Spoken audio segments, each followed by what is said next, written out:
એમાં loss zero, એટલે કોઈ લોસ આપણે કરેલ નથી.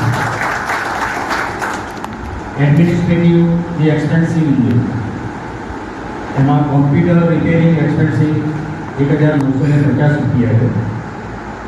મકાન ભાડા ખાતે એ પણ આપણું જ મકાન ભાડું આપણે લઈએ છીએ ચંદ્ર ખાતે, એ 42,000 રૂપિયા છે વાર્ષિક. ત્યાં મેનેજરની સેલરી જે છે એ પણ 42,000 રૂપિયા છે. ફોર્ચ્યુનર એક્સપેન્સિવ જે છે એ 28,820 રૂપિયા છે. વાયર સોફ્ટવેરની અંદર આપણે જે દર વર્ષે એને ચૂકવીએ છીએ એ 17,500 રૂપિયા છે. એમ કરીને કુલ 1,32,270 રૂપિયા આપણો એડમિનિસ્ટ્રેટિવ એક્સપેન્સિવ છે. ઇન્ટરેસ્ટ ખાતે જે ફિક્સ ડિપોઝિટ છે, જે આપણે સંઘની ફિક્સ ડિપોઝિટ મૂકેલી છે, એ ખાતે 1,02,425 રૂપિયા છે. મંથલી જે કમ્પલસરી સેવિંગ છે એના ઇન્ટરેસ્ટ ખાતે 22,91,754 રૂપિયા જે તમને દર વર્ષે ચૂકવવામાં આવે. એમ કરીને કુલ 23,94,179 રૂપિયા આપણો ઇન્ટરેસ્ટ એક્સપેન્સિવ છે.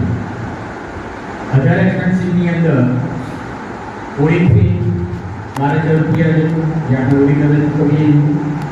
બેંક ચાર્જીસ જે છે એ 1,371.49 રૂપિયા છે.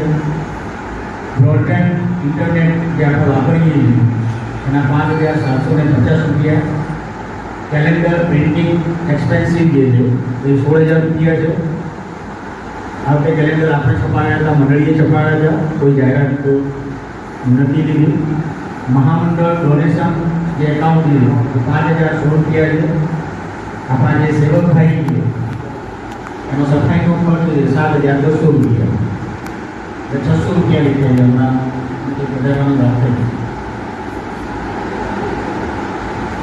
એ સિવાય કોમ્પ્યુટરની અંદર જે ખર્ચ છે એ 7,130 રૂપિયા છે. ફર્નિચર 2,600 રૂપિયા છે. જે પ્રોવિઝન છે એ પ્રોવિઝન આ પ્રમાણે જ આવશે.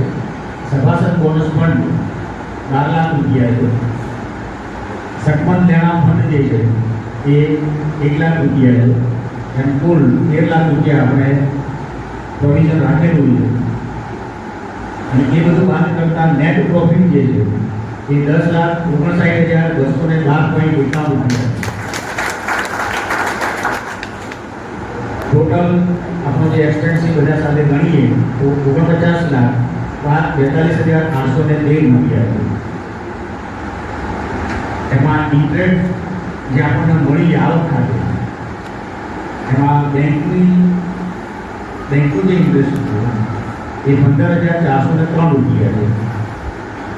જે લોન આપણે આપી એ લોન ખાતેનું જે વ્યાજ છે એ 49,15,807 રૂપિયા છે. એમ કરીને કુલ 49,31,210 રૂપિયા આપણી વ્યાજની આવક છે. પેનલ્ટી ખાતે જે લોકોએ લોનના ઇન્સ્ટોલમેન્ટ સમયસર ભર્યા નથી અથવા બાઉન્સ થયા છે, ખાતામાંથી પૈસા ઉપાડી દીધા, એમને પેનલ્ટી સ્વરૂપે આપણે 11,603 રૂપિયા દંડ વસૂલ કરેલો. એક પેનલ્ટી આપણે